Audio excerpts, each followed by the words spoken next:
Well, writing songs is it's a personal thing, particularly when you do it on your own. Sure. There are songwriting partnerships, and of course, you have to have a relationship with the other guy or whatever.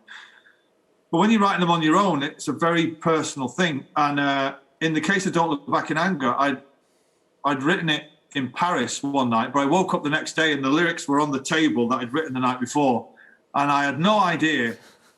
I don't remember getting in that night. I don't remember going out. But I remember at some point in the night we were in a strip club, and I often wonder was one of the black dancers called Sally? That would explain some of it, anyway. Well, I mean, it's not a very French name, but you know, who knows? Who knows? And you know, when you see really young people at your gigs, word for word, singing verbatim some of these songs, and from your new selection as well, does that are you like, is your mind blown by that, or is that just a given now?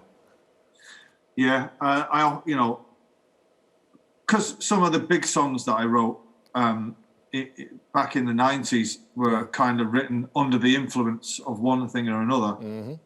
I tend to not have a great idea of what they actually mean or what they're about. Sure. But when you're playing like Champagne Supernova in a field of 40,000 teenagers, and there's just a lot of teenage guys with their tops off crying, you know, you kind of, who cares what it means? Yeah. That's what it means, you know. Yeah. And it's a great privilege as a songwriter to have those songs from the 90s that have been passed down through the generations and still mean something to people. It's a real magical thing.